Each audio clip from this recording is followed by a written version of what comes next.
Cook ചെയ്യാൻ എനിക്കിഷ്ടാണോ ചോദിച്ചു കഴിഞ്ഞാൽ ആദ്യമൊന്നും ഇഷ്ടമുണ്ടായിരുന്നില്ല കേട്ടോ. കല്യാണം കഴിഞ്ഞതിന് ശേഷമാണ് ഞാൻ കുക്കിംഗ് സ്റ്റാർട്ട് ചെയ്തത്. എൻ്റെ ഹസ്ബൻഡ് ഭയങ്കര ഫുഡി ആയിട്ടുള്ള ആളാണ്. ആൾക്ക് ഞാൻ എന്ത് ഫുഡ് ഉണ്ടാക്കി കൊടുത്താലും ആൾ നന്നായിട്ട് കഴിക്കും കേട്ടോ. അത് കാണുമ്പോൾ എനിക്ക് ഉണ്ടാക്കി കൊടുക്കാനും ഇഷ്ടമാണ് കേട്ടോ. അപ്പം ഇത് ഞാൻ സിമ്പിളായിട്ട് ഉണ്ടാക്കുന്ന ഒരു ചിക്കൻ കറിയാണ്, പക്ഷെ നല്ല ടേസ്റ്റിയാണ് കേട്ടോ. എന്തായാലും മസ്റ്റായിട്ട് നിങ്ങൾ ട്രൈ ചെയ്ത് നോക്കണേ. അപ്പം ആദ്യം വെളിച്ചെണ്ണ ഒഴിക്കുക. പിന്നെ നമുക്ക് വേണ്ടത് ഇഞ്ചിയും വെളുത്തുള്ളിയും പെരിഞ്ചീരകവും കൂടി ഒന്ന് ചതച്ചെടുക്കുക കേട്ടോ.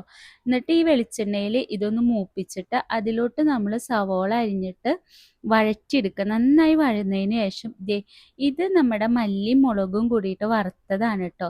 ഇതും അതേപോലെ കുറച്ച് കാശ്മീരി ചില്ലി പൗഡറും ഗരം മസാലയും മഞ്ഞളും കൂടിയിട്ട് നന്നായിട്ട് മിക്സ് ചെയ്തിട്ട് ചിക്കൻ ഇട്ട് കൊടുക്കുക കേട്ടോ. ചിക്കനിൽ ഒട്ടും നമ്മൾ വെള്ളം ഒഴിച്ചു കൊടുക്കണ്ടേ.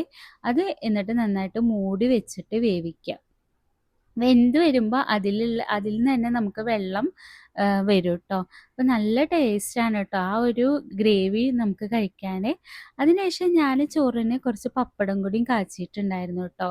ഇതേപോലെ പപ്പടം നുറുക്കിയെടുത്തിട്ടാണ് ഞാൻ കാച്ചാറ്. ഇതും കൂടി ആയപ്പോൾ ചിക്കൻ കറിയും ചോറും പപ്പടമൊക്കെ കൂടിയിട്ട് അടിപൊളിയാണ് കേട്ടോ. അപ്പം ഞാനൊന്ന് കഴിച്ചിട്ട് വരാവേ. അപ്പോൾ ഓക്കെ, ബൈ, താങ്ക് യു.